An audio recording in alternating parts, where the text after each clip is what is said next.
네, 여러분 안녕하십니까. 지난 12월 1일 토요일 날 홍대 앞에 카페에서 아주 여러분 만나뵈서 반가웠고요. 또 뭐 3천여 명이 넘는 분들이 또 생방송 중계를 또 봐주셔서 아주 고맙습니다. 저도 나중에 생방송 중계 해놨던 카페 올라와서 보니까 제 집에서 보니까 그거 자꾸 끊어지더라고요. 혹시 다른 분은 어땠는지 모르겠습니다. 사실 굉장히 재밌고 또 이 객석이 꽉 차고 뭐 서 있는 분들이 많고 이래가지고 죄송스럽기도 합니다만은 사실 그런 분위기가 이게 이 무대를 비추고 있는 화면에서는 잘 표가 잘 이렇게 드러나지 않아서 막 그날의 어떤 뭐 재미랄까 이 흥분이랄까 또는 분위기 이런 것들이 잘 느껴지지는 않았던 것 같아요. 역시 이제 이 말하자면 이제 객석은 좀 어둡고 그러니까 이제 아마 그랬던 것 같습니다.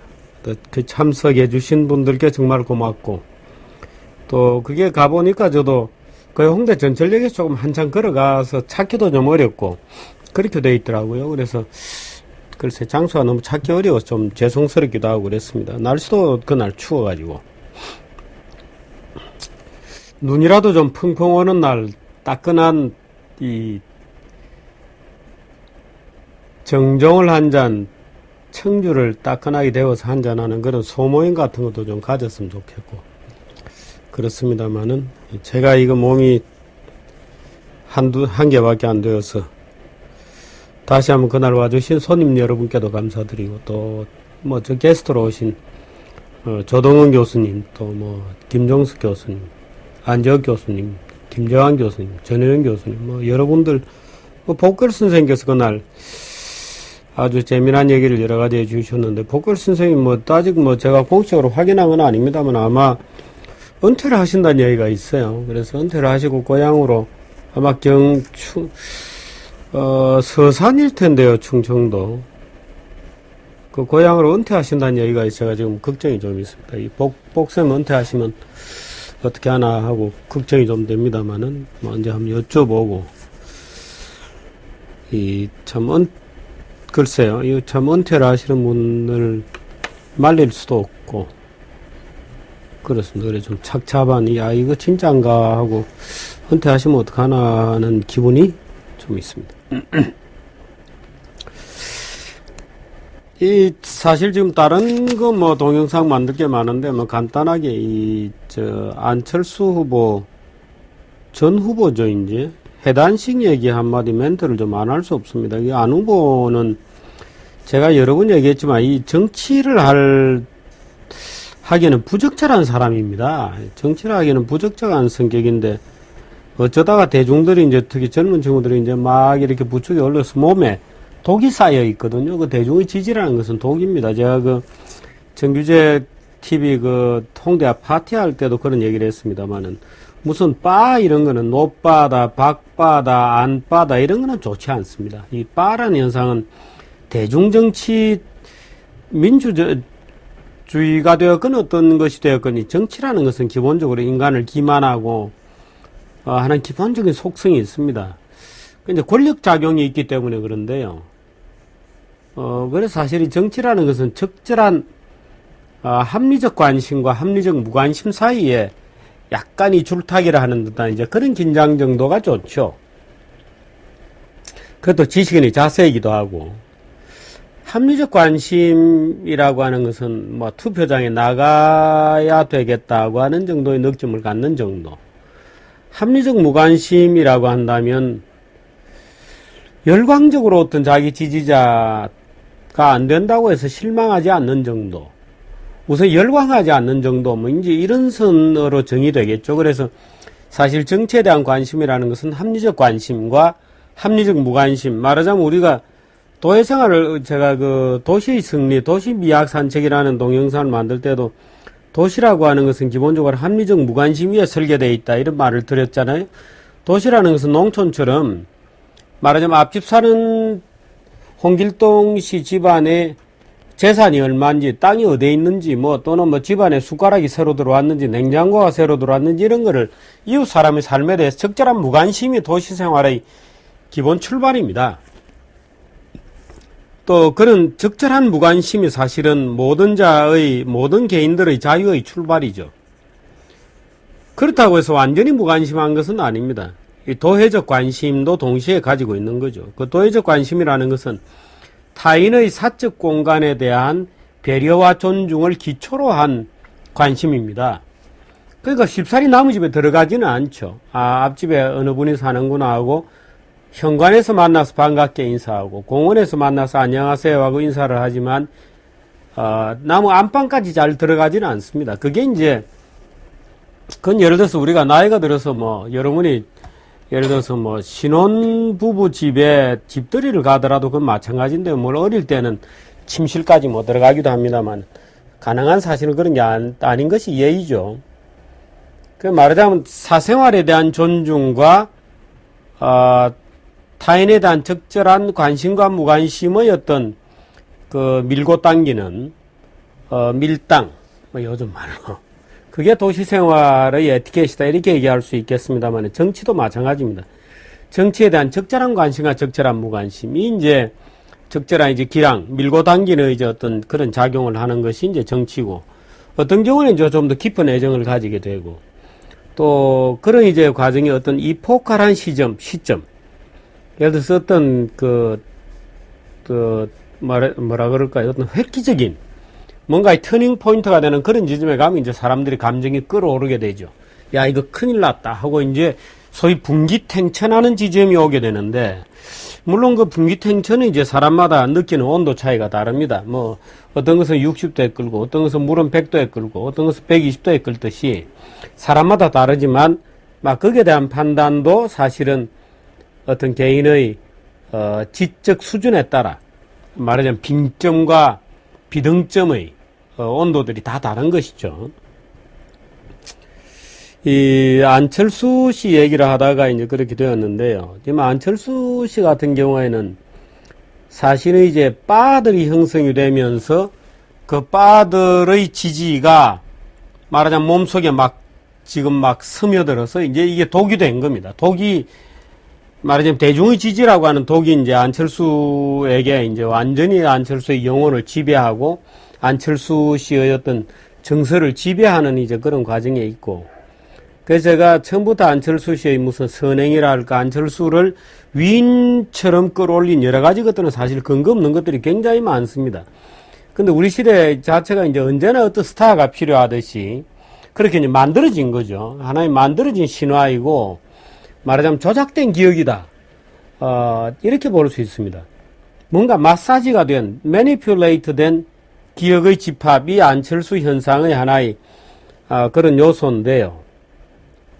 안철수 본인이 거기에 함몰되어 있기 때문에 지금 자기 자신이 안 보이는 겁니다. 근데 대개 안철수 해단식에 우리가 관심을 두었던 것은 안철수의 그 해단식이 지금 전국의 대선 전국에 말하자면 박근혜 후보에게 유리하게 작용할 거냐, 문재인 후보에게 유리하게 작용할 거냐 하는 그런 여러 가지 측면도 있고, 안철수가 물러날 때 어떤 모습을 보이느냐, 사랑할 때와 이별할 때의 모습이 크게 달라서는 안 되는 것이죠. 근데 문재인 후보와 단일화 후보 경쟁을 하다가 헤어진 다음에 어떤 모습을 보이느냐 하는 것이었습니다. 근데 오늘 해단식 할 때의 얘기를 보면 두 가지 점이 분명한 것 같습니다. 우선 해단식에서 안철수의 여러 가지 워딩 자체를 좀 한번 보면, 지난 23일 사퇴 선언에서 정권 교체를 위해 백의종군하겠다. 이제 단일 후보인 문재인 후보를 성원해달라고 말씀드렸다. 그때 하면서 저와 함께 새정치와 정권교체의 희망을 만들어 오신 지지자 여러분께서 이제 큰 마음으로 제 뜻을 받아주실 것으로 믿는다.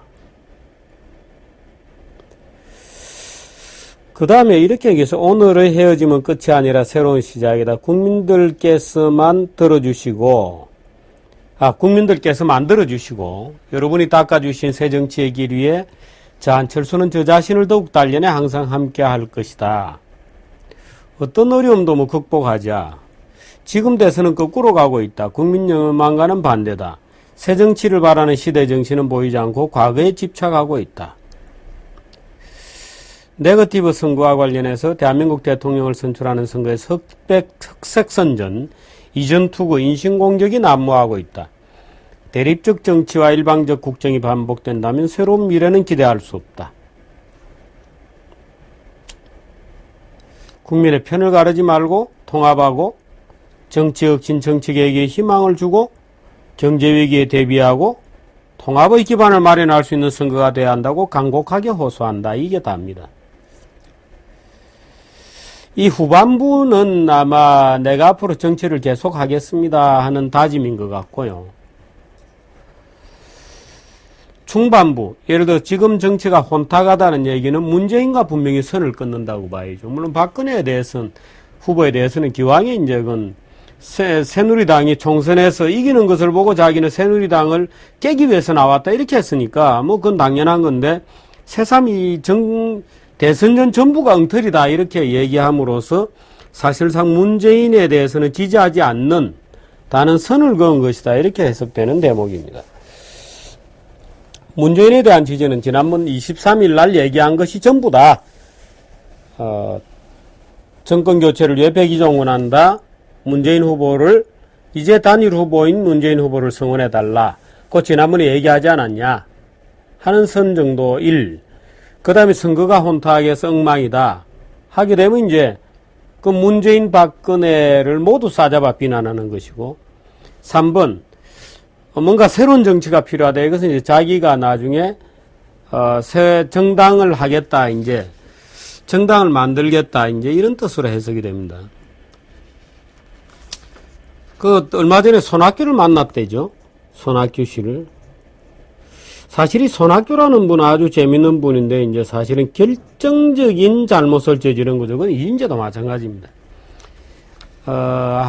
당시 한나라당에서 이제 경선 과정에서 경선 룰이 잘못되었다고 뛰쳐나가는 바람에, 또 손학규 씨는 본인은 아마 자기가 민주당 대표까지 하고 이래서 민주당에 지분이 있다고 생각하는지 모르겠습니다만은, 외부에서 우리가 보기에는 손학규라고 하는 것은 노빠 혹은 구민주계의 어떤 말하자면 야권의 핵심들이 내세워 놓고 있는 임시 방책이 손학규였던 것인데, 아마 본인은 자기가 이제 민주당의 당대표도 하고 하니까 자기가 주인인 거라고 착각한 것 같아요.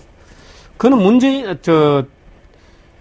안철수도 마찬가지입니다. 안철수 이제 단일화 카드에 써먹고 버리는 원래 디스카드였는데, 안철수가 그걸 몰랐던 거죠. 마치 자기가 민주당을 모두 흡수할 수 있을 것처럼 생각했던 것이 이제 것이고, 손학규도 마찬가지였습니다. 손학규도 원래 디스카드용 카드였습니다. 이제 말하자면 징검다리용으로 우리가 저쪽으로 건너가는데 손학규라는 카드를 좀 쓴 거죠. 근데 손학규 본인은 아마 그 기회를 이용해서 내가 민주당 전부를 거머쥘 수 있다고 착각한 데서 오는 버림이 아마 굉장히 아팠던 모양이에요. 그래서 이제 안철수가 그렇게 말하자면 일종의, 참 일본말을 써서 죄송합니다만 우리말에 적절한 해당하는 말이 잘 떠오르지 않아서 그런데, 네다바이 당했다, 사기당했다. 아마 손학규나 안철수 둘 다 아마 그런 기분을 느꼈던 것 같아요. 그래서 손학규, 안철수가 만나서 새롭게 내년 봄에 이제 보궐선거, 보선할 때 한번 뛰어보자. 정당을 만들어서. 그래서 의회 교두보를 만들어보자. 뭐 이런 식으로 아마 장기적인 정치 일정을 얘기했던 모양이죠. 그러니까 손학규 씨가 그날 저녁인가요? 그 다음날 문재인을 만났는데, 내가 어제 또는 오늘 아침에 안철수를 만났다는 얘기도 하지 않았던 모양이에요. 그러니까 안철수와 손학규가 뭔가 내밀한 얘기가 있었기 때문에 자기가 안철수를 만났다는 얘기를 손학규 씨가 문재인에게 하지 않았던 것 같습니다. 그런데 그렇게 본다면 손학규와 안철수가 합쳐서 정당을 만들고 안철수가 대선 후보가 되고 손학규가 당대표가 되나요? 그렇게 해서 이제 인간은 점점 막다른 길로 가는 겁니다. 마치 이인재가 그랬던 것처럼, 손학규가 이때까지 그래왔던 것처럼 점점 이제 손학규 씨 같은 경우에 궁벽한 차라리 은퇴를 해서 손학규라는 이름 석자라도 남기면 좋으련만 손학규도 저렇게 이제 점차 외곽으로 변방으로 밀려 들어가서 추한 결론에 직면하게 되는 것이죠. 그러니까 안철수 손학규가 정당을 만들면 우리가 그 정당의 별명을 뭐라고 붙여줄까요? 경선불복당, 단일화 불복당이니까 불복당 이렇게 이름을 붙이면 어떨지 모르겠습니다. 손안 불복당 또는 안손 불복당, 무엇에도 단일화에 불복한 한 사람, 한 사람은 경선에 불복했으니까 불복당이다 또는 반칙당이다, 이렇게 거부당이다, 이렇게 이름을 붙여야 될지 모르겠습니다. 그런데 안철수 스스로는 자기가 얼마나 부끄러운 결론을 내리고 부끄럽게 문재인과 깨어졌는지, 게임을 하다 나 하기 싫어 안 할래 하고 집으로 도망가 버린 애나 똑같은 짓을 했다는 것을 아직도 깨닫지 못하는 것 같아요. 그것이야말로 아주 저질 정치라는 것을 깨달아야 되는데 아직도 깨닫지 못하는 것 같습니다. 정치는 그런 소위 죄송한 표현이지만 정치는 그런 존팽이들이 하는 게 아닙니다. 정치라는 것은. 그걸 아직 못 깨닫고 있으니까 답답할 뿐이네요. 정치라는 것은 국가 민족의 대의를 생각하고 전체를 위해서 나를 희생할 수 있다고 하는 높은 이상을 가진 사람들이 하는 거지. 그저 내가 이기면 좋고 안 이기면 깽판 내고 나가고 이런 그 속 좁은 종류의 협량들이 하는 것이 아닙니다. 그러니까 안철수 안빠들이나 또는 안철수 캠프에 이번에 조인하셨던 분들이 당황스럽겠죠. 오늘 제가 기자회견을 보고도 참 답답한 기분을 느꼈는데, 안철수 좋다고 안철수 캠프에 들어갔던 사람들이 딱 하게 되었죠. 저 사람들이 이제 민주당에서 왔던 사람들은 또 335 민주당으로 이제 한 30명 정도가 돌아가지 않을까 이렇게 생각이 답니다만은, 민주당에서 오지 않았던 사람들은 아마 다른 데서 왔던 사람들, 그나마 자기 직업 전부 버리고 내가 이제 안철수라는 상표와 더불어 정치를 하겠다고 매진했던 사람들이 이제 지금부터 안철수 씨가, 내가 볼 때는 아마 그동안 주식 팔아놨던 거 가지고 캠프를 먹여 살릴 것 같지도 않은데요. 안철수 씨는. 그런 종류의 사람들은 자기 희생을 잘 안 하기 때문에 지난번에 주식 팔아서 자선재단 만든다고 했던 돈 중에 일부라도 돌려서 자기를 보고 캠프에 찾아왔던 사람들하고 내년 봄에 정치를 하려면 지금이라도 말하자면 먹여 살려줘야 되는데 안 그럴 것 같아요. 그 이제 캠프에 들어갔던 사람들만 닭 쫓던 개처럼 이제 그런 신세가 되고 만 것 같습니다. 어떻든 이 캠프에 갔던 분들이 물론 뭐 시선이 짧으니까 그런 것이고 판단의 부족 때문에 그런 것인데 좋은 정치적 선택이 앞으로 있기를 바라고, 캠프에 들어가서 혹시 안철수에게 배신감을 느꼈다고 생각되는 분이 있다면 아마 앞으로는 좋은 일이 많이 있겠죠. 그러니까 뭐 한 번의 실수는 명가지상사니까요. 마음을 좀 추스리고 자신의 인생의 항로를 새로 진지하게 좀 찾아보시기를 기원합니다. 여기까지. 네, 안철수 해단식 얘기 뭐 이전에 있어서 한마디 덧붙이겠습니다. 사실 뭐 해단식이라기보다는 내년도 안철수 정치적 재기를 위한 출정식 같은 모습이었다, 뭐 이런 평가도 할 수 있겠는데, 어떻든 문재인에 대한 적극적 지지를 표명하지 않았습니다. 아마 안철수로서는 가장 큰 딜레마가 이런 딜레마가 있을 거예요. 물론 이제 약간 배신을 때렸다 하는 이제 그런 개인적인 느낌도 있겠습니다만, 안철수로서는 정치적으로 재기를 하려면 문재인 대통령이 되어서는 절대 안 됩니다. 말하자면 문재인이 대통령이 되면 이제 그 반대 안티테제로서는 이제 새누리당밖에 존재할 수가 없기 때문에 결국 한 배를 탔던 안철수로서는 정치적으로 재기를 하려면 문재인이 떨어져야 되죠. 그래야 이제 그쪽에 하나의 이제 대안 세력으로 얼터나티브로 이제 부상할 수 있는 겁니다. 바로 그게 이제 사실은 안철수의 딜레마에 속하는 것인데요. 그래서 문재인에 대한, 말하자면 문재인을 거부할 수도 없고, 그렇다고 적극적으로 지지할 수도 없고, 이제 이런 딜레마가 이제 지금 그 안철수 전 후보가 갖는 딜레마입니다. 말하자면 문재인 후보가 대통령이 되어버리면 아주 곤란한 상황이 오죠. 정치적 재기는 물 건너가는 것이죠. 문제는 이제 안철수 지지자들이 어떤 선택을 할지 궁금하네요. 만일에 문재인 후보를 지지하게 되면 뭐 그대로 지지하는 건데, 문재인 후보를 열심히 지지해서 문재인 후보가 대통령이 되어버리면 안철수 후보는 이제 정치적 재기가 불가능합니다. 끝납니다. 이제 잘하면 이제 글쎄요. 재기할 수 있을까요? 모르죠. 문재인 대통령이 안철수 후보를 끌어안으면서 뭐 국무총리 자리를 준다? 장관 자리를 준다 그러면 아마 안철수가 받지 않을 겁니다. 왜? 장관 자리를 줄 경우에 정책에 대한 책임이나 정책 실패에 대한 책임을 지고 문책경질이 되어버리면 정치적으로 재기가 안 되거든요. 또 장관 자리를 주면 청문회를 해야 되는데 안철수 청문회 통과 제가 볼 때는 불가능할 겁니다. 새누리당에서 절대로 저지해버릴 거예요. 그렇게 되면 이제 글쎄요. 국무총리 어렵겠는데요.